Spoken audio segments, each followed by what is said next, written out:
Olá, tudo bem? Graça e paz do Senhor Jesus. Estou aqui para fazer um convite muito especial para vocês, para participarem da Conferência UMA. Conferência UMA 2021, que terá como tema principal Missão em Movimento, o Deus de todas as cidades. A palavra de Deus é clara em dizer para a gente, Mateus capítulo 9, versículo 35, Jesus percorria todas as cidades, pregando o Evangelho do Reino de Deus. Sua igreja também é chamada de igual modo a pregar o Evangelho em todas as cidades, em todos os povoados, em todos os lugares. Na Conferência UMA 2021, nós vamos refletir sobre essa nossa importante missão e você é o nosso convidado para participar dessa conferência. Por isso, acesse agora mesmo o hot site conferenciauma.org e se inscreva para participar com a gente. Confira lá no hot site a programação do dia e todas as novidades da conferência. Te esperamos na Conferência UMA 2021.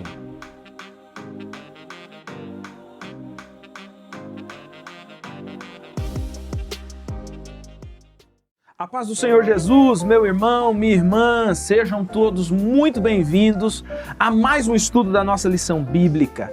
Eu sou o pastor Samuel e é uma alegria ter você aqui conosco. Você está na nossa escola bíblica especial. Você pode disparar esse link aí para todos os seus contatos, WhatsApp, Instagram, para que outras tantas pessoas possam ter acesso a esse conteúdo, participar aqui com a gente. Como você sabe, a nossa escola bíblica vai ao ar às quartas-feiras e reprisada aos sábados. Então você precisa compartilhar para que nós possamos atingir um maior número de pessoas. Bom, além disso, você sabe, né? Curtir, se inscrever no canal, coisas que você já está acostumado e olha, a programação está muito cheia e eu tenho certeza de que você será muito abençoado com cada programa que está nessa nova grade aqui do canal dos Promessistas. Hoje nós vamos partir para a lição de número 4. Nós estamos nessa nova série de lições e dando respostas bíblicas para algumas questões que são contemporâneas. E hoje nós vamos conversar um pouquinho sobre uma afirmação da Escritura. Homem e mulher os criou. Pega aí o seu papel, sua lição bíblica, a Bíblia Sagrada e vamos juntos estudar mais esse tema da Palavra de Deus.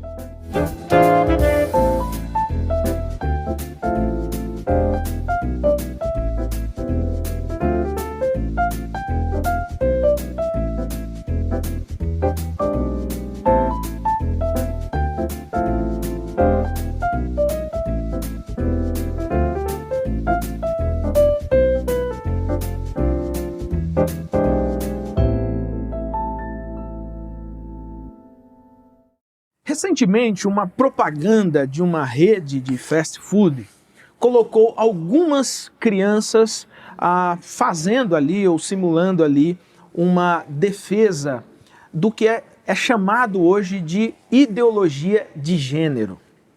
Obviamente que isso causou uma grande polêmica, uma polarização, grandes debates e etc. Veja só, nessa lição de número 4, nós, obviamente, vamos tratar dessa questão da ideologia de gênero. Nós não queremos, obviamente, levantar nenhum tipo de polêmica ou fazer qualquer tipo de debate polêmico sobre esse tema. O que nós queremos é abrir a Escritura Sagrada, abrir a Bíblia, que é a nossa regra de fé e de prática, e deixar ela falar conosco como é que Deus enxerga homem, como Deus enxerga a mulher.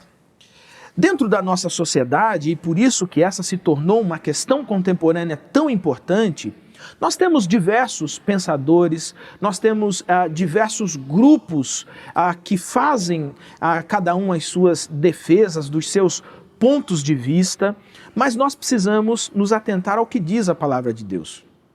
Como seguidores de Cristo, como tendo a Bíblia como o centro das decisões da nossa vida, nós precisamos perguntar para Deus quais as ideologias que nós devemos olhar com um olhar confrontador ou não. Por isso que essa lição de número 4, ela vai trabalhar a partir de um texto base muito importante para nós, que é Gênesis capítulo 1, versículo de número 27.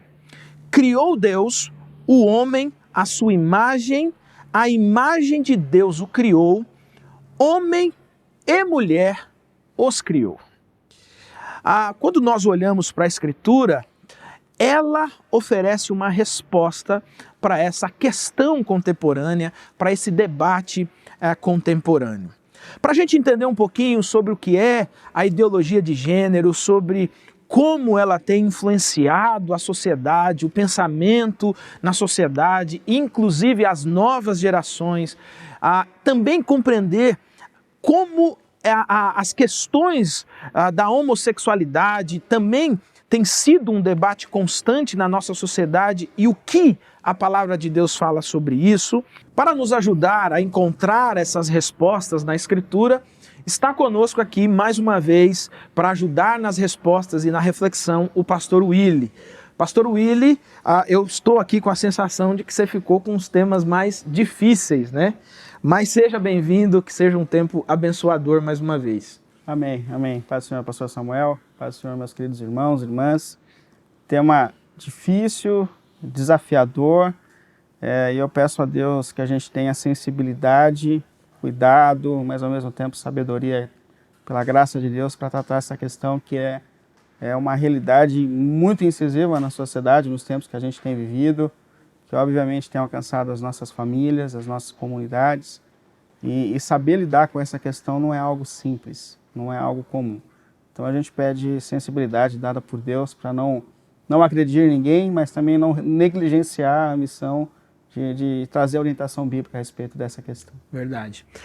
Essa é uma questão muito contemporânea mesmo, assim, eu estou me lembrando aqui de um episódio, pastor Willy, uma vez conversando com um casal de amigos, ela não era cristã, nunca tinha frequentado nenhuma igreja e tal, e aí quando o meu amigo apresentou, não, esse aqui é o Samuel e tal, e aquela coisa toda, e ele é pastor. Ah, você é pastor e tal? Eu sou pastor, e aquela conversa toda.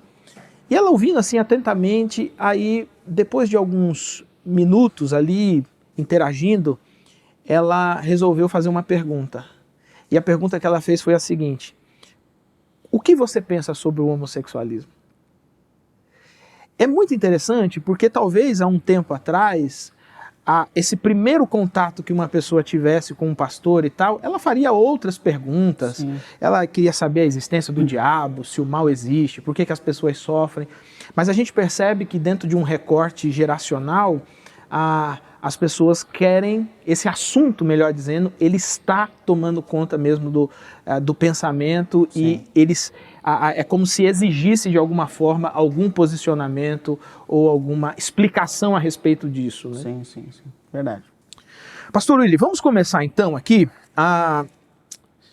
dando uma definição sobre o que é a ideologia de gênero e as suas tentativas de ser implantada na nossa sociedade, talvez recortando aqui para o Brasil, né? Bom, a gente tem um conceito natural de que a condição biológica de um ser humano define se ele é homem ou mulher. Essa é a definição natural que nós temos. Sim, foi o que aprendemos na aula de biologia foi o que a gente aprendeu atrás, né? E é a expectativa que a gente tem de uma gestação, né? Então é homem ou mulher, e isso é definido quando a criança vem à tona, quando ela nasce, agora até antes, né? Mas a grande expectativa é definir o sexo da criança. Logo, se a gente entende se a gente percebe que nasce homem, se o órgão sexual é masculino, a gente não só chama de homem, mas existe uma série de conceitos a respeito do que ele vai exercer na sociedade. Ele é criado como, né? Exatamente. Então ele nasce homem, ele corta o cabelo de homem, ele veste como homem, ele é preparado pela família para exercer o papel de homem na sociedade e vice-versa, né? Logo nascendo mulher, naturalmente a gente já tem um conjunto de roupas que foram preparadas e preparar esse ser humano para exercer esse papel social.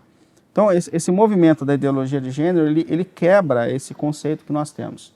Então eles dizem que nós temos já uma ideologia pronta, né, que define o ser humano a partir do sexo, da questão biológica. E eles desprendem o ser humano dessa questão.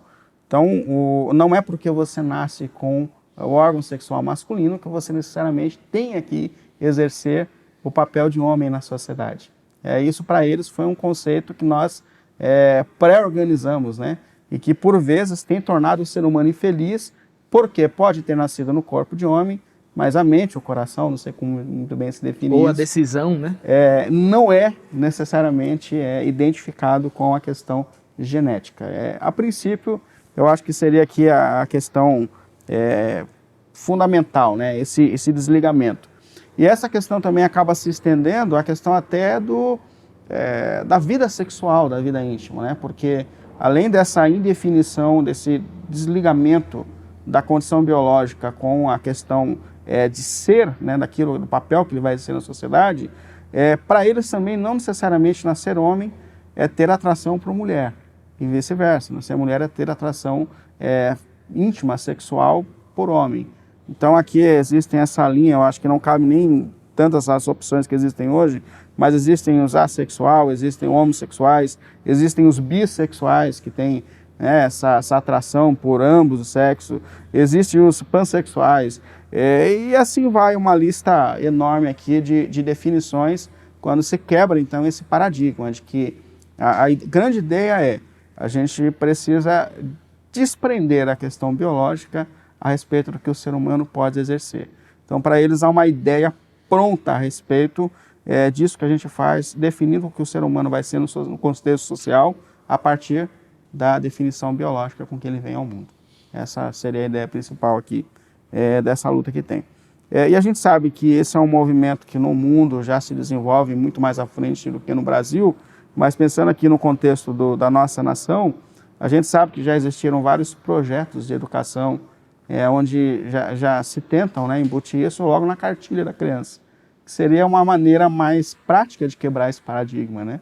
Porque o adulto provavelmente já tem uma ideia formatada a respeito desse papel que o ser humano exerce a partir da condição biológica. Então, já houveram cartilhas que tentaram entrar, foram seguradas, há um conflito muito intenso, né, na psicologia, até nesses conceitos da formação da criança, se isso é ou não coerente.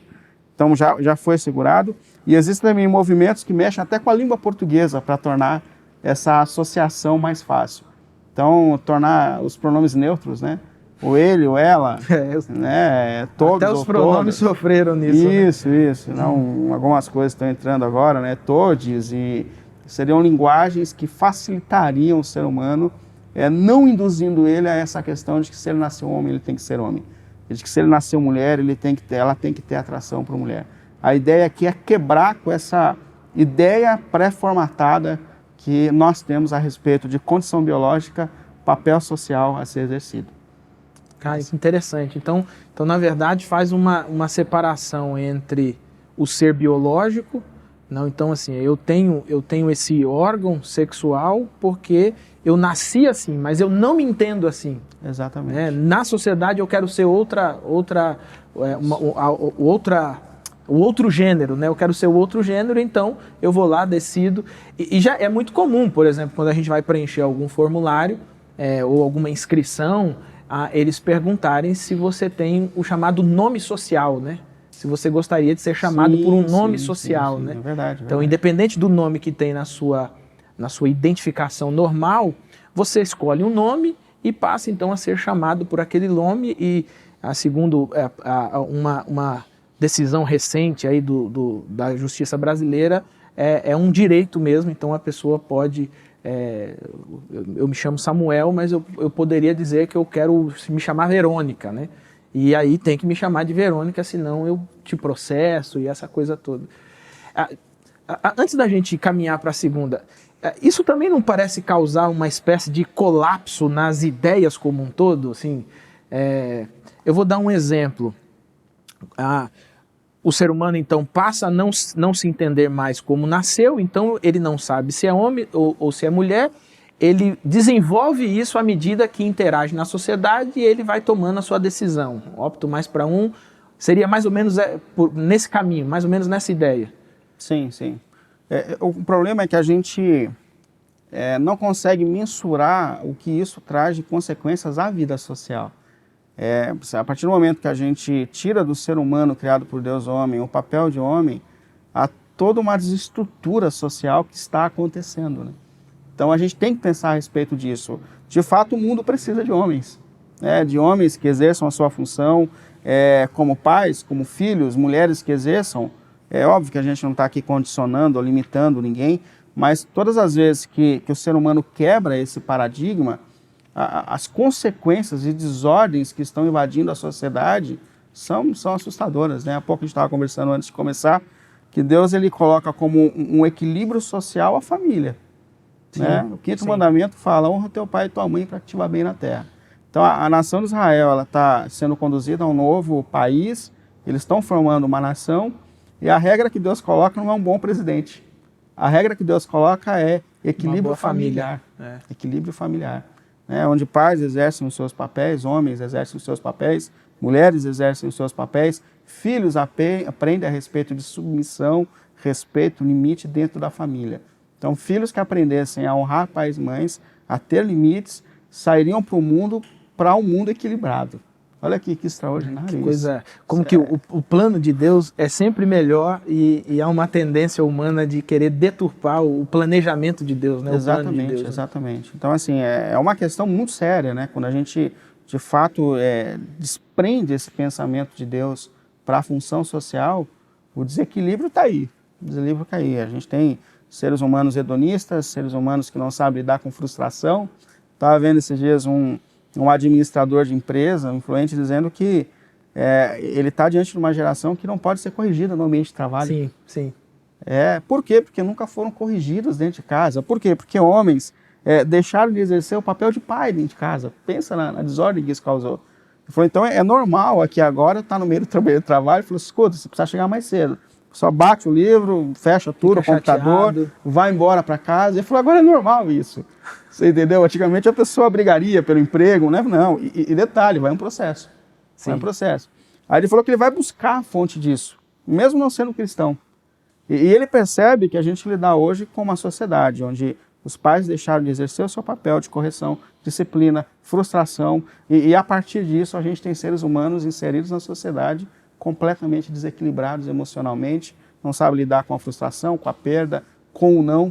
Né? Então a gente pega aqui na raiz disso o desequilíbrio social sério que tudo isso tem causado. Você vê que não é tão simples, né? Não é só uma questão de escolher se você quer ser homem ou quer ser mulher. Não é só uma questão. Há um colapso generalizado em todos os ramos da sociedade. A gente fala que é meio clichê, porque desde antigamente os pastores já estão dizendo isso, né? Mesmo antes de teologia, que a família é a base da sociedade. Sim. E não é clichê, é verdade. O equilíbrio social vem de equilíbrio familiar. A maior luta pela transformação do mundo não acontece numa luta externa, acontece numa luta interna. Onde a gente aprende a ser humano próximo a Deus, a partir disso ama a esposa, ama o marido e cria filhos para a glória de Deus. O projeto de Deus nunca veio lá de cima, veio sempre de dentro para fora. Sim. Jesus não começa sentando no trono de Roma. Ele começa com 12 caras desajeitados e um traíra. Mas ele vai com os 12. Ele vai com eles para mudar a história. Então, assim, o projeto de Deus sempre é do menor para o maior. Né? Como um grãozinho de mostarda que é plantado e quando cresce, vai invadindo espaço. E a gente vê isso, inclusive, na própria história da igreja cristã. Né? Eu estava lendo esses dias aí, não me lembro onde exatamente, mas o escritor estava dizendo que no primeiro século houve um grande colapso, ele chama de colapso, uma espécie de colapso social. Por quê? Porque as interações sociais se alteraram. Então, por exemplo, nós tínhamos naquela época uma sociedade em que a mulher, por exemplo, era uma propriedade, então ela não tinha valor algum e coisa do tipo, até o dia que esse homem ou essa mulher se renderam ao evangelho. Né? E é interessante porque a mudança ela não acontece do padrão político para a sociedade, ela vai acontecendo em casa. Né? Aí ele chega a comentar o seguinte: como que o evangelho expande numa mudança da sociedade. A vizinha começou a olhar que o marido da vizinha está tratando ela melhor. Ele não trata ela como uma propriedade, ele trata ela com amor, ele trata ela com respeito. Né? Parece que eles finalmente estão construindo uma vida juntos. Aí a vizinha vai lá e pergunta: o que aconteceu? É isso. Aí ela fala, não, é que a gente agora tá indo na igreja de uns crentes aí, Jesus aqui mudou as coisas lá, ensinaram pra gente que o marido ama até a morte, a esposa respeita, e aí nós estamos vivendo bem. Parou de gritar. A mulher fala assim, eu preciso levar meu marido para essa igreja. E o evangelho cresce dentro de um conceito social mesmo, né? Não é uma arena com grandes pregadores chamando. Não, o vizinho começou a tratar bem a mulher respeitando, vivendo em amor com o marido. Os vizinhos começaram a olhar e falaram, não é possível, essa família tem um negócio diferente. Né? Sim, sim. Aí você percebe que o evangelho tem essa sutileza, como você falou, do menor para o maior, né? Do pequeno para o grande. Né? Só a questão é que essa luta pelo ambiente familiar ela é tremenda. Tanto é que ela é o contexto da carta de Paulo lá no capítulo 6 a Efésios, quando ele fala da luta espiritual. Sim. Quando ele fala do campo de batalha, ele fala da família. É muito interessante. Não é? Sujeitáveis uns aos outros. Maridos amem as suas esposas, e mulheres amem seus maridos, e filhos amem seus pais. Aí quando ele fala assim, mas diante disso, fortaleçam-se no Senhor e no seu poder. Porque de fato, a luta espiritual para que isso não se torne uma realidade é muito grande. É muito grande. É muito grande. Né? Então, e ela não é humana, né? Não é humana. É contra potestades, não contra é humana, principados. não é humana. Então, a Paulo deixa essa questão muito séria. A gente está falando parece uma coisa simples, mas o campo de batalha acontece dentro da nossa casa. Né? Acontece dentro dessa formação familiar para a glória de Deus. Né? Filhos criados para a glória de Deus serão a mudança do mundo, da sociedade, manifestação do reino de Deus. Então isso aqui para a gente, pastor Willy, não é só uma discussão filosófica, né? Não é só, é exatamente isso. Isso aqui tem uma espiritualidade pura. Quando a gente vem para a Escritura, para a gente entender qual é a teologia bíblica da criação, qual é o papel da criação, como Deus faz e interage com isso, não é uma pessoa disse assim para mim, não, eu não acredito em ideologia de gênero, eu acredito em ideologia de Gênesis. Eu falei, você está errado, porque Gênesis não é uma ideologia, Gênesis é a verdade de Deus, a verdade da Escritura, não é uma ideologia, não é uma ideia, isso não. Essa é a verdade de Deus, né? O propósito do Deus Criador para a criatura. Exatamente. Quando a gente olha então para isso, nós não estamos olhando só para uma sociedade enquanto seres humanos, antropologicamente dizendo, mas estamos também considerando o fator espiritual de ataque maligno dentro dessa esfera familiar. E isso é evidente. Eu acho que você não precisa nem ser espiritualista para você enxergar que há um ataque maligno sistemático. Eu até costumo pensar que Satanás ele abandonou tentar os pais e mães, né? Porque agora ele já percebeu que os pais e mães deixaram os filhos soltos, então ele vai direto nos filhos, né? O programa de televisão é para o filho, o cara do YouTube lá, o influencer é para o filho. Então assim, a gente já sabe que não vamos te influenciar, a gente vai influenciar ele, né? E às vezes a gente perde tempo discutindo coisas sem sentido, enquanto esse colapso, né, da nossa família, da casa, está acontecendo. Né? Sim, sim. Eu só acho importante a gente sempre lembrar, até falar isso mais para frente, que o medo não é de quem pertence ao reino de Deus. Eu sempre tenho me deparado com pais dessa forma. Então sai a propaganda, pastor, vamos esconder os nossos filhos. Não. A profecia bíblica diz que o reino da luz ele prevalece sobre o reino das trevas. Então se a gente tem a missão de formar filhos para a glória de Deus, a gente pode descansar nisso. A minha luta é ensinar a respeito do reino para o meu filho. E eu tenho certeza de que ele influenciará o mundo no qual ele está inserido. Então, a nossa posição como cidadãos do reino nunca é de medo, mas é de preparo para a missão. É um conflito, né, do reino da luz com o reino das trevas. Mas a gente tem que acreditar nisso, que a formação de pessoas, que o respeito familiar, que essa relação... Eu não sei se eu disse isso numa escola bíblica, se eu disse eu vou dizer de novo, mas eu achei extraordinária a fala que foi colocada em uma das nossas lições, da outra série, onde ele fala assim, a melhor forma de um pai amar o filho é amar a mãe dele. É extraordinário isso. Sim. A melhor forma de um pai amar o seu filho é amar a mãe dele. Ele está vendo, ele está observando, ele está acompanhando, ele está se desenvolvendo. Comigo que ele está aprendendo como que se trata uma mulher ou como se trata um homem. Então a grande luta está aqui, mas a gente precisa confiar que uma igreja que se engaja nessa missão, ela é forte. E ela vai vencer o mundo, porque isso já foi dito por Amém, já foi dito por Cristo, né? E Cristo deixou, inclusive, as ferramentas para que seja vencido, né? Bom, vamos caminhar um pouquinho mais, pastor Willy. Com base no capítulo 1º, né, de Gênesis e também no capítulo 2º, assim como nos textos do capítulo 4 e Levítico 12 e o comentário, como é o ensino bíblico a respeito da doutrina da criação sobre o gênero? Importante isso, porque eu acho que diante de tantas vozes, né, que a gente tem a Sim. respeito do que é o correto, o que não é correto, é óbvio que a gente recorre para a palavra de Deus, e olhando para o propósito do Deus Criador, a gente entende de fato como a família, a sexualidade se desenvolve. Aí eu pego lá no texto do Gênesis, capítulo 1, no versículo 27, que diz assim, ó, Deus criou o homem, à sua imagem, a imagem de Deus o criou. Homem e mulher os criou. Primeira coisa aqui que fica clara, né, que Deus cria seres humanos com uma distinção de homem e mulher. Que a expressão aqui que é usada, a gente até destacou aqui na lição, que é esse zakar no hebraico, que é relacionado ao macho, e esse nekeba, que é relacionado à fêmea.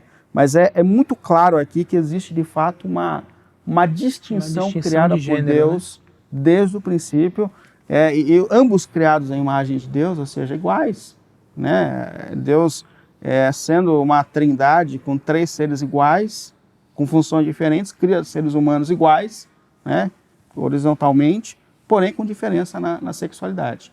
Então, é claro aqui desde o Gênesis que Deus cria a gente com essa diferença. Quando a gente vai para o capítulo 2, a gente percebe Deus detalhando mais essa diferença que existe, porque ele cria que o homem foi criado, Gênesis 2, 7 a 8, mas aqui ele coloca a expressão de fato de homem, né, do macho, que é usado aqui no Ishi, no hebraico, que traz essa relação de não só a condição biológica, né, mas o fato de que a condição biológica define o fato homem, o fator homem, né, a posição como homem. E ele coloca isso também a respeito da mulher, dizendo, e ela será chamada mulher, no versículo 23, porque do homem foi tirada. E aqui é Isha, que biblicamente faz essa diferença aqui entre mulher, né, que é a fêmea aqui, que é relacionada por Deus. Então, o que a gente percebe desde o princípio é que Deus ele faz uma distinção entre seres humanos, homens e mulheres. E que em nenhum momento Deus colocou isso como uma questão neutra. Ele define, de fato, nasce homem para ser homem, né, e mulher para ser mulher. Não só a questão biológica, mas a questão do ser, do macho, da fêmea. Então, quem começa com esse propósito de definição é o próprio Deus. Ele não tratou isso de forma neutra.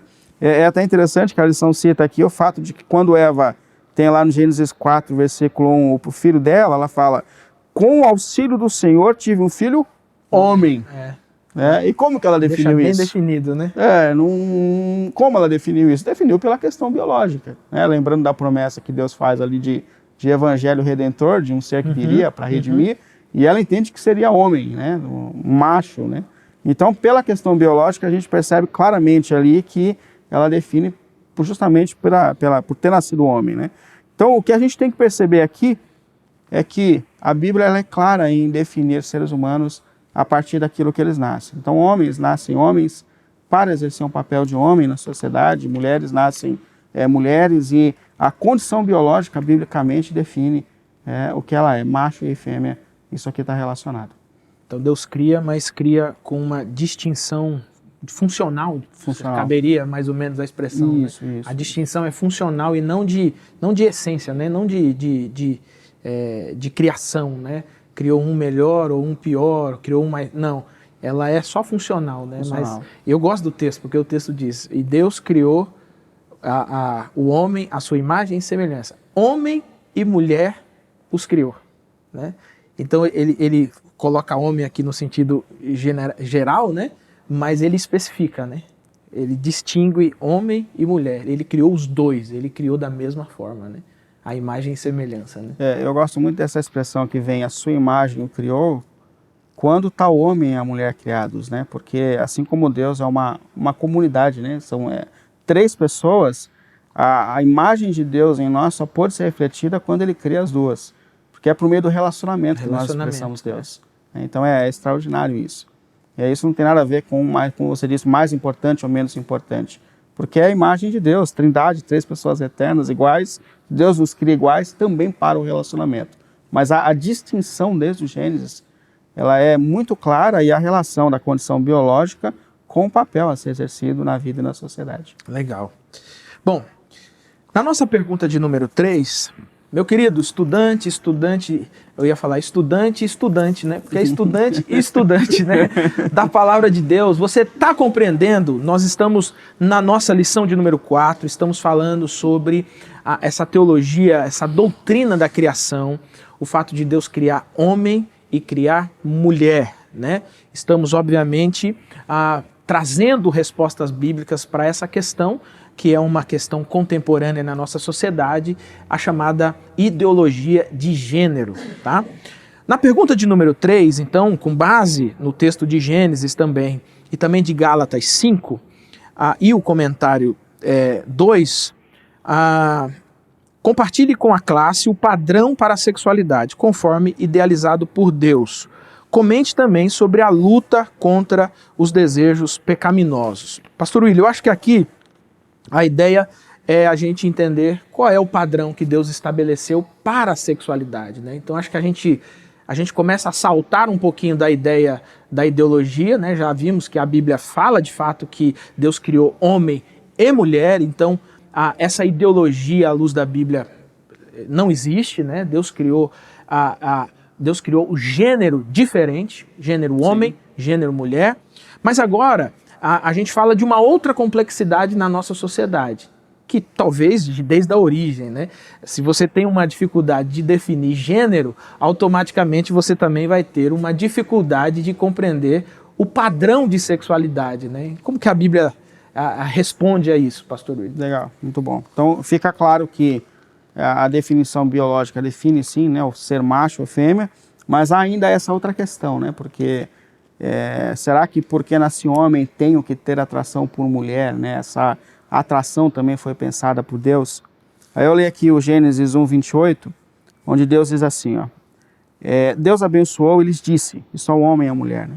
Sejam férteis e multipliquem-se, encham e subjuguem a terra, dominem sobre os peixes do mar e sobre as aves do céu e sobre todos os animais que se movem sobre ela.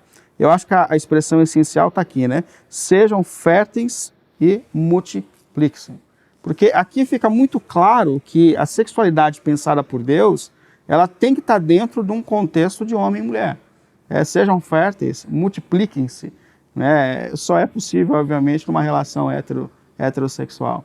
Então a gente percebe aqui claramente que o que Deus pensa em relação à sexualidade, além do prazer mútuo que o próprio Deus deu ao casal, dentro do casamento, dentro do compromisso da vida conjugal, há também essa função do multiplicar-se, né? O que torna muito nítido, de fato, que só uma relação hétero é capaz de cumprir esse propósito. Há um padrão estabelecido desde o começo, né? Há uma finalidade aqui, desde o começo, né? Há um padrão aqui estabelecido. Então aqui é importante definir isso, né? E a segunda questão que você coloca, então a primeira, o padrão idealizado por Deus é que homens desejem mulheres e que mulheres desejem homens. Isso foi o que Deus pensou. Seria o natural, né, digamos. O processo natural que Deus deu para a criação seria justamente esse. Agora, falando assim, perfeito, né? Agora a gente sabe que, infelizmente, o pecado entrou na história humana. E que o pecado ele atinge o ser humano de várias formas. E que atinge intensamente na questão da sexualidade. Então, infelizmente, a gente sabe sim que existem pessoas nesse mundo que têm a questão da sexualidade distorcida. Há um histórico, por isso que eu falo que a gente tem que lidar com muita sensibilidade com essa questão, porque há um histórico que pode induzir sexualidade.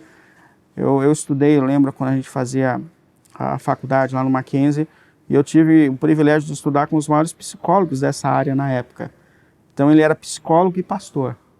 E ele sensibilizava muito o nosso coração em relação às lutas, né? Esse sofrimento, né? Esse sofrimento. Que é real, né? Porque existem dois contextos, né? Existe o contexto daqueles que estão inseridos no mundo, e o mundo tem os seus próprios princípios, e a gente tem que tomar cuidado, porque no mundo em que nós estamos inseridos, a homossexualidade não é crime, né? Existem leis a respeito da atitude sexual, então com animais e com crianças isso é crime, fora isso não é crime. Então a gente tem que tomar muito cuidado com a maneira que a gente lidar com isso dentro do contexto social. Há uma necessidade de respeito aqui. Mas há aqueles que vieram para o reino de Deus, que foram gerados espiritualmente, há ainda esse conflito, apesar da consciência agora alinhada com esse propósito de Deus para a sexualidade, os desejos ainda não estão alinhados. O desejo ainda está presente, né? Essa é a questão que a gente tem que levar com muita sensibilidade. Então, existem várias lutas. Eu até destaco aqui que a gente tem que tomar cuidado, porque às vezes o olhar está só sobre a homossexualidade. Mas a questão da sexualidade, ela foi atingida de uma forma generalizada. Sim, sim. E talvez um dos ambientes mais escuros, né, da vida humana seja na questão um dos mais secretos também. Do mais secretos. Então, a gente pode estar aqui falando da homossexualidade, eu acho que aqui cabe por isso até o respeito, né? Mas tem a homossexualidade, mas tem o vício na pornografia, tem o vício vários vícios aqui, masturbação. O próprio vício do sexo mesmo. Do sexo, né? Da masturbação, de várias outras questões que também ferem a Deus, né? Só que a gente tem um preconceito de que só a questão da homossexualidade é uma desordem. Então a gente tem que tomar muito cuidado com essa questão, não é uma luta simples. O apóstolo Paulo fala em algum momento, lá em Romanos, né, a gente não sabe a que momento ele se refere ali exatamente, há uma luta até entre os reformados, mas ele fala, ser humano miserável que sou, porque tem coisas que eu não quero e que eu continuo fazendo. Sim. Então há uma luta tensa e intensa a ser enfrentada em relação a esses pecados íntimos, né, que estão aqui na natureza humana. Então o conceito de que a relação íntima ela é feita por Deus para o homem e para a mulher é muito claro na Bíblia. Porém, a gente sabe que o pecado afetou a natureza humana, trouxe distorções à natureza humana e que lutas tremendas são enfrentadas nessa área aqui, que a gente precisa olhar com muito cuidado. É o cuidado e a sensibilidade, né? Eu acho que no trato pastoral é muito comum a gente receber pessoas assim, ou numa conversa, num aconselhamento, ou simplesmente às vezes é só para você abraçar o drama, né? Eu já estive com pessoas que não me falava nada, só chorava, né? É o drama, né? O compartilhar do drama, né? E quando a gente olha pro padrão da Escritura, e eu acho que é sempre interessante a gente fazer esse contraponto, né?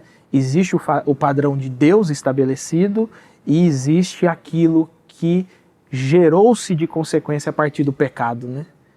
E aí, assim, a luta é sempre uma tentativa de voltar ao padrão de Deus, mas a gente sabe que a restauração completa disso é só quando Jesus voltar mesmo. Só, né? Quando Jesus voltar. Então, alguns terão lutas até a volta de Jesus Cristo, né? Sim, esse psicólogo que a gente conversava, ele tratava pastoralmente e também clinicamente, né? Pessoas que se rendiam ao reino, mas que tinham essa disfunção ainda na questão da sexualidade. E ele falava sobre uma multidão de pessoas que se anularam sexualmente. Porque, de fato... o celibato, né? O famoso celibato, porque sofreram abusos na infância que confundiram a sexualidade, coisas que ficaram embutidas no cérebro dessas pessoas, que realmente marcaram a vida delas, ou influências, de fato, do contexto social em que elas foram inseridas, do lar. Ele diz que existem muitas coisas tensas e sérias que levam o ser humano a essa confusão com relação à sexualidade. Mas é importante que a gente diga que no reino de Deus é possível viver transformação, né? E que essa transformação não está só disponível àqueles que sofrem com a questão da homossexualidade, e não só eles devem lutar contra o pecado, mas todos nós precisamos lutar contra os pecados. Com todas as lutas, né? Cada um com a sua, né? A gente falou que essa luta é espiritual, né? E de fato é espiritual. Eu acho que a questão da sexualidade, do sexo, é uma das mais ocultas, uma das mais guardadas. Pessoas que estão sofrendo com desordens tremendas, nessa questão, elas estão vivendo em segredo, mas também estão pecando. A gente está com foco na homossexualidade, mas existem outras questões a serem vencidas também dentro desse contexto. E a gente precisa vencer, porque não é à toa que o diabo é chamado de príncipe das trevas, né? do escuro. Ele age obscuro, nos cantos escuros da existência humana. Verdade, verdade. Então a gente precisa vir de fato para a luz em todos os aspectos da nossa vida para que a transformação integral aconteça. Então há um olhar aqui de misericórdia, mas crendo que o Evangelho é poderoso para libertar a gente dessas desordens sexuais. Graças a Deus por isso, né? Graças a Deus por isso. A vida não é um abismo só, não é um acaso, né?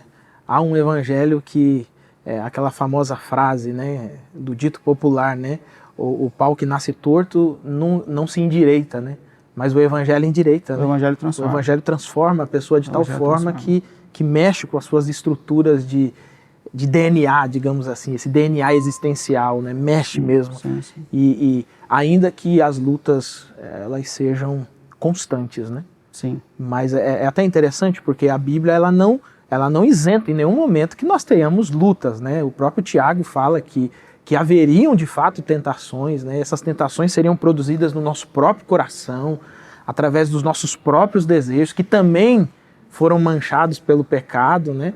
Mas você percebe, por exemplo, nas próprias palavras de Jesus, de que essas lutas podiam ser vencidas. Sim. Né?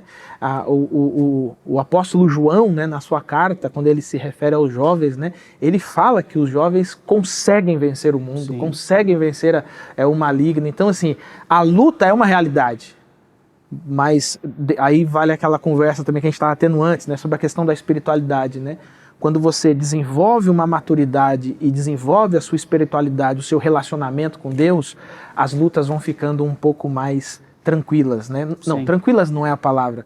Elas vão ficando mais, como que eu diria assim, mais enfrentáveis. Mais né? lúcidas. Mais, Agora, o que é importante, que você fala de falar dessas lutas, mas enfrentar essas lutas, vencer o pecado, vencer tanto a tentação quanto a provação, é o que nos leva aos processos de maturidade. De maturidade.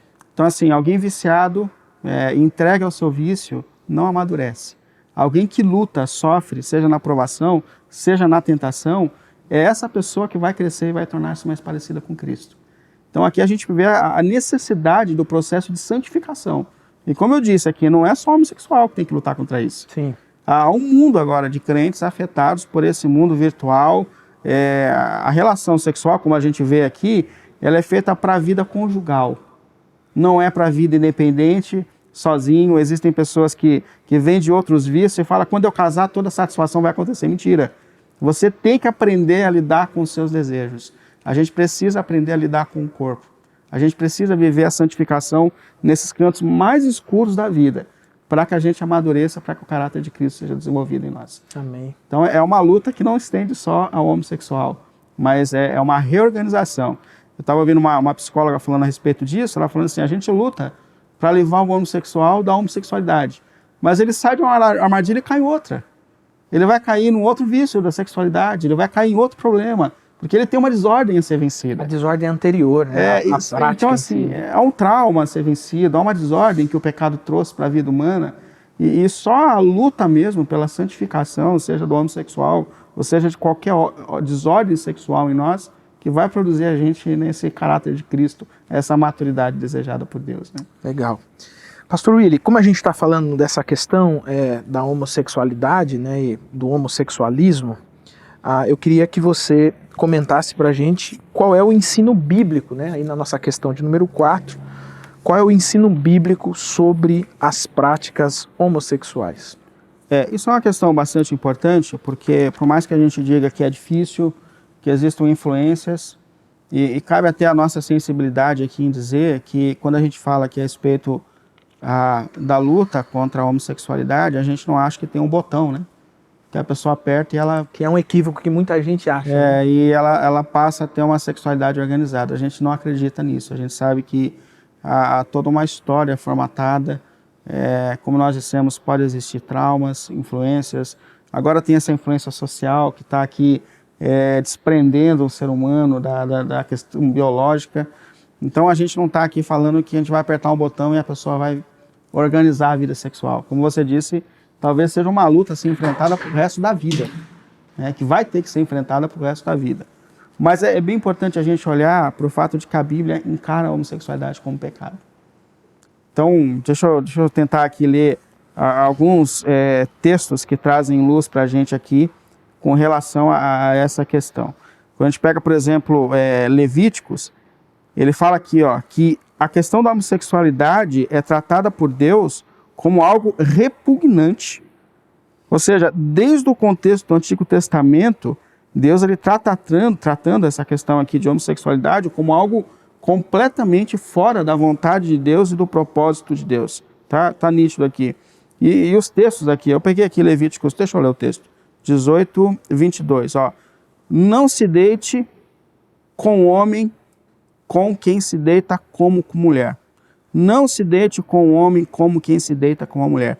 Isso é repugnante aos olhos de Deus. Ou seja, independente do que a sociedade trata como normal ou não, a Bíblia trata isso como um pecado muito sério.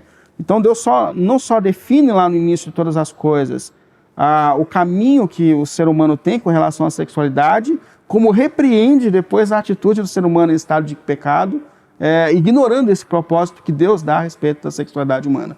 Portanto, é muito nítido na palavra de Deus. Lá em Romanos, vários textos aqui são citados, mas lá em Romanos capítulo 1, o apóstolo Paulo fala a respeito dessa entrega, né, do contexto social em que ele está inserido, como pessoas que negaram, rejeitaram a revelação de Deus, ou seja, pessoas que rejeitaram o propósito que Deus Criador deu à sua criação. Quando a pessoa, como nós dissemos, as distorções estão na natureza humana, mas quando a pessoa se entrega a isso, para Deus uma rejeição, de fato, do milagre de que Deus cria homem, mulher, e cria toda a condição genética, e cria toda a condição sexual, para que isso seja algo natural. Ao ponto de Paulo fala que Deus os entregou às suas próprias paixões. Sim. Então, aquilo que a gente falou, né? Não que isso seja fácil, natural, essa organização da vida sexual. Mas enquanto a gente luta em orações, e luta contra o pecado, luta contra as desordens, há uma mão de Deus, né, como se estivesse atrás da nossa camiseta, segurando a gente, dizendo, não vai. Eu estou aqui, eu estou vendo a sua luta, eu estou te segurando. Mas pode existir um momento que é o pior da existência humana, quando Deus solta. Vai. Já que você persiste nesse pecado, já que você não quer lutar contra isso, então vai. E o ruim é porque as consequências virão. Essa é a questão, né? Então, tudo que se faz fora do propósito de Deus, a gente sabe que é sofrimento, dor e lutas. E é por isso que a gente tem até que olhar com um olhar de misericórdia em relação à homossexualidade, né? Sim. Porque, de fato, traz dor, sofrimento. Em versículo 27 de Romanos 1, Paulo diz assim, né? Os homens abandonaram as relações naturais, percebe que ele coloca aqui como natural, porque foi o que Deus criou. Né? Então, natural com as mulheres, e se inflamaram de paixões uns pelos outros. Percebe que a deixa de lutar, quando a pessoa deixa de lutar e entrega essa vida, é aí que a consequência de fato vem.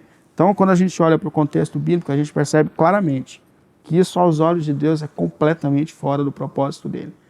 A gente não nega, como nós dissemos aqui, que a luta é séria, a luta é intensa, que a gente tem que lutar contra toda a desordem sexual, e enquanto nós estivermos lutando, Deus estará do nosso lado, nos dando forças para que a gente viva essa transformação. Isso é importante a gente levar em conta. Legal. Bom, vamos então, pastor Willy, pensar um pouquinho aqui nesses desafios práticos, e o primeiro deles é falar um pouquinho sobre o investimento pesado que existe na mídia, né? Quando começamos aqui, eu comentei, né, de uma propaganda de uma grande rede que fez uma defesa mesmo da ideologia de gênero, né? E a nossa lição, então, ela coloca a seguinte questão, né? Você concorda que há esse investimento pesado para tornar a ideologia de gênero aceitável? E qual deve ser a postura diante desse fato? Eu gostei do texto bíblico, né? Deuteronômio 6, 7. Né? Eu acho que ele leva para aquilo que a gente falou desde o começo, né? Deuteronômio 6, 7, que é o Shema, que é um dos textos mais conhecidos da Bíblia, né? Mas ele diz assim, com persistência, ensinem aos seus filhos, converse sobre eles quando estiver sentado à mesa, quando estiver andando pelo caminho, quando se deitar e quando se levantar. Aí ele colocou aqui até o provérbio 22, 6, educa a criança no caminho que deve andar. O que Deus está mostrando para a gente claramente aqui? O mundo ele vai de mal a pior. Essa ideia que algumas pessoas têm de que o mundo de alguma maneira vai se organizar é falsa. Muito pelo contrário. A gente percebe que as pessoas que foram fiéis a Deus na história sofreram. E todos aqueles que quiserem viver os propósitos de Deus têm lutas a serem enfrentadas. A gente não se adequa ao mundo, né? A gente se posiciona. Mas Deus está dizendo que a formação de filhos para a glória de Deus, a organização familiar é capaz de vencer essas desordens dos tempos que nós estamos vivendo. Então, eu tenho... Até uma mãe me procurou um tempo atrás dizendo isso. Falou, pastor, eu estou apavorada com o cenário em que minha filha está inserida. Na escola, no ambiente social, com essas propagandas, não tenha medo. Né? O reino da luz é mais forte do que o reino das trevas. Faça o seu papel, ensine, ore, interceda, traga para a igreja, insira ela no contexto do ensino, do aprendizado, tranquilo em relação a isso, porque Jesus já falou que o reino das trevas não resistiria ao reino da luz. Então, os seres humanos preparados, equipados com o evangelho, são sim capazes de resistir, e não só de resistir, mas de manifestar luz à consciência de outros seres humanos que não têm a influência do evangelho do reino de Deus. Eu gosto de uma frase, não me lembro quem disse, não me lembro quando, mas eu tenho ela bem guardadinha na cabeça, que diz assim, ele estava falando sobre um período da nossa vida que tinham aqueles desenhos e tal, né? E aí falava, os desenhos da tal, né? Falava o nome da... Aí ele diz assim, se você está tão preocupado com os desenhos que passam na televisão e esses desenhos influenciam mais o seu filho do que você, o problema não são os desenhos, o problema é você. Isso aí. E isso, meus irmãos, aluno, aluna, não é querendo colocar um peso maior sobre você. É uma realidade, porque veja, o mundo anti-Deus, ele está fazendo o papel dele. Não adianta você reclamar que as novelas estão decadentes. É o papel delas. Né? Não adianta você reclamar dos desenhos que o seu filho assiste. É o papel que eles estão fazendo. Não tem o que fazer. O mundo segue o seu curso, o mundo segue o seu ritmo. Né? Agora, o problema é quando nós não estamos nem seguindo o nosso curso, nem seguindo o nosso ritmo. Né? Aí o lado de lá influencia mais do que o lado de cá. Né? Sim, sim. Então nós deveríamos influenciar mais, nos aproximar mais, a ser mais presente na vida dos nossos filhos, mas não é presença simplesmente, né? E isso é importante, sair, andar, passear, isso é tudo importante, mas é uma presença espiritual também, né? De ensino, de dedicação, de tentar dar respostas ao filho de maneira sábia, de maneira palatável, né? Como diz a Bíblia, temperada, né? Com sal, né? Sim. Às vezes a gente vê alguns pais, eles são muito descontrolados, né? Principalmente na hora de lidar com esses dilemas modernos que os filhos estão enfrentando. Né? E isso acaba estourando lá no gabinete pastoral, né? Quando você conversa com um adolescente e você pergunta, você já falou com seus pais? E ele fala a reação dos pais, mas nós precisamos ser, como pais, ministradores dos nossos filhos em casa. Né? Eu acho que o grande problema é que a gente tem essa expectativa de que alguém faça aquilo que a gente tem que fazer. Essa é a grande questão. Então, assim, não é a escola que educa uma criança. Não é o DJAP, não é o departamento infantil que vai educar o teu filho. Quem vai educar o teu filho é você. E a gente, às vezes, inserido nesse contexto de movimento de igreja, a gente não sai da igreja, a gente não tem tempo de sentar na mesa com uma criança, Sim. de ensinar, de jogar bola. Esses dias eu falei a respeito de educação de filhos, e também lendo um especialista na questão, uma psicóloga cristã, ela falou que pais estão levando demais os seus filhos para serem tratados por psicólogos. Não que isso seja um pecado, não é. Mas ela falou que é assustador, assim. Pais que não sabem o que fazer com seus filhos estão levando. E ela falou que ela já começava a passar as orientações técnicas, né, da psicologia, exercício, mas ela falou que como cristã, em algum momento ela parou e ela falou assim, esse pessoal não faz o básico. Esse pessoal não senta mais na mesa, você entendeu? Para comer junto, não faz uma oração para comer juntos. Que pais não jogam bola com os filhos. Ela falou assim, ao invés de eu passar as técnicas sem falar nada, eu comecei a passar princípios bíblicos. Senta na mesa. Você entendeu? Você come junto, sentado na mesa? Não, eu não como. Eu como com o celular ligado na mesa, com a televisão ligada. Vou fazer o seguinte, um mês, desliga tudo na hora das refeições. Tenta puxar assunto a respeito da escola, da vida familiar. Ela falou assim, foi assustador como isso trouxe resultados naturais. Sentar à mesa, para nós como cristãos, orar à mesa. Ela falou, jogar bola, meia hora de futebol com um filho de 6 anos de idade. Trouxe transformações a famílias. Então, assim, é esse contexto comum de quando a gente assume o papel que a gente tem diante do ambiente social que pode trazer transformações incríveis. O problema a gente está esperando que alguém faça por nós aquilo que é o nosso papel. Inclusive, assim, às vezes o pessoal fala assim, não, meu filho quase não assiste televisão, ele só assiste programas educativos. Não existe, viu? Ele só assiste youtubers educativos. Não existe. Se nós como pais não exercermos o papel que que Deus deixou para exercermos. Inclusive aí no texto de Deuteronômio 6, o que os nossos filhos vão aprender do lado de fora não é bom, não é educativo, pelo contrário, é deseducativo, né? E um detalhe importante é que lutar pela educação do filho forma pai. Tem que ficar atento a isso também. Então, assim, aprender a repreender uma criança, a colocar limite, a dar atenção, a desenvolver disciplina, isso me transforma. Isso me transforma. Acho que um dos caminhos que Deus mais me conduz à maturidade foi educando meu filho.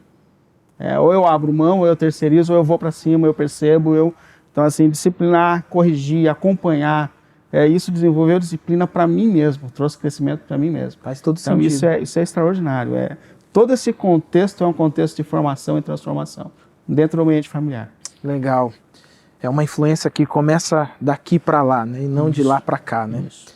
Pastor Willy, para a gente terminar, a última aplicação aqui, ela vai dizer assim, a 6. Por que as verdades sobre gênero devem ser ensinadas com compaixão?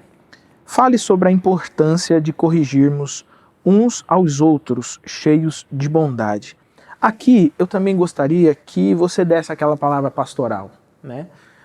De repente, tem algum jovem, adolescente também assistindo a gente, que está sendo bombardeado por esse negócio dessa ideologia de gênero, talvez alguns pais que estão perdidos sem saber a direção a qual tomar, mas também uma palavra pastoral para quem está enfrentando a homossexualidade, para quem está nessa luta, né?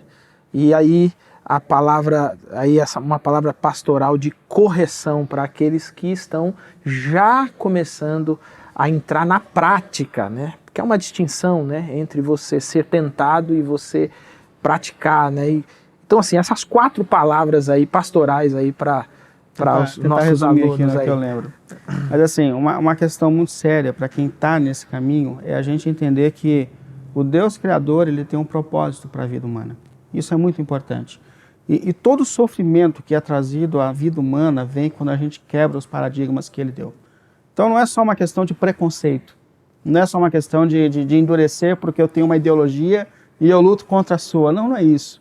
É o fato de acreditar que aquilo que o Deus Criador pensou para a vida humana, inclusive para a sexualidade, é o melhor que a gente pode viver. Eu acho que essa é a nossa fé, né?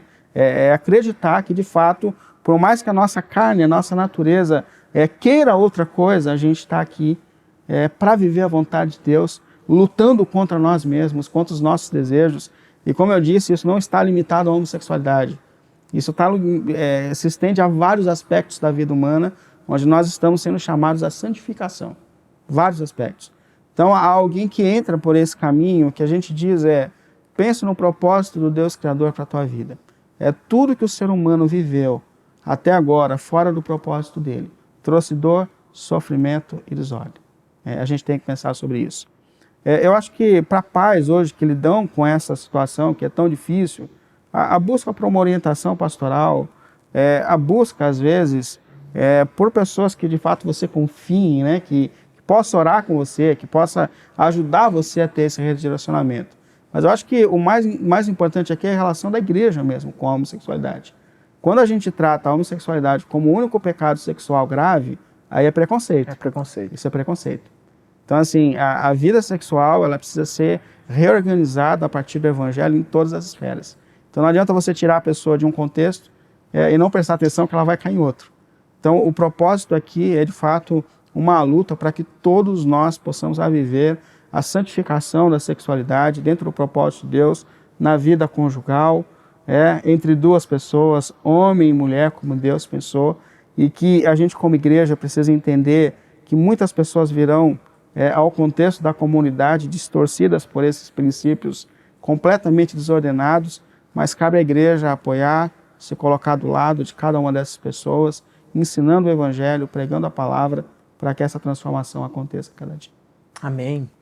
Pastor Willy, ora pra gente. Vamos orar. Santo Deus, Pai, a gente te agradece por mais esse momento que nós estudamos a sua palavra, diante de uma situação tão sensível, Senhor, e tão difícil à humanidade, que é com relação à sexualidade, Senhor. Em nome de Jesus, Pai, primeiro nos prepare como tua igreja e teu povo, Senhor, para poder lidar com essa questão com sensibilidade, com sabedoria, com graça, recebendo com amor, sabendo que todos aqueles que entram para o seu reino têm uma história de pecado, de lutas íntimas, mas que o seu evangelho é poderoso para trazer transformação, reorientação às nossas vidas e à nossa caminhada, Pai. Por isso nós clamamos a Ti, pedindo que, pelo poder do Seu Espírito, pela orientação da Sua palavra, a Sua igreja seja orientada com relação a essa questão. Mas não só isso, capacitada, Senhor, para receber, tratar, amar, cuidar de pessoas que vêm sofrendo com as distorções na sexualidade, Senhor. Que as Suas mãos de poder e graça, Senhor, estejam sobre elas, ajudando-as, fortalecendo-as, perdoando pecados, dando a elas uma nova maneira de viver a vida, de enxergar a sexualidade que esteja dentro dos padrões que o Senhor um dia pensou, Deus querido. Mais do que isso, abençoe a formação das nossas crianças nesse tempo, Senhor. Encha-nos como pais para ensinarmos os nossos filhos a respeito dos seus propósitos, daquilo que o Senhor pensou para a família, Deus querido. E que seres humanos treinados dentro de suas próprias casas, segundo o seu querer e o seu evangelho, sejam luz para esse mundo. Pelo nome do Senhor Jesus. Amém. Amém. Pastor Willy, mais uma vez, obrigado por esse tempo. Meu querido estudante da Palavra de Deus, minha querida estudante da Palavra de Deus, chegamos ao fim de mais esse estudo. Eu quero lembrar você de que você pode procurar ferramentas, informações, ler livros que sejam todos da ordem cristã ortodoxa, para que você aprenda um pouco mais sobre esses assuntos e tenha mais reações, né? Consiga reagir da melhor forma, cuidando aí da sua vida e também da sua família. Que Jesus abençoe você grandemente. Deixa eu só te lembrar o seguinte, você já fez a sua inscrição para a nossa conferência? O tempo está acabando, estamos chegando aí, poucas vagas sobrando. Corre para fazer a sua inscrição e passar esse tempo conosco falando sobre o Deus que está em missão no mundo, como que essa missão se desenvolve no mundo. Que Jesus abençoe a sua vida. Nós nos encontramos na próxima semana e bons estudos.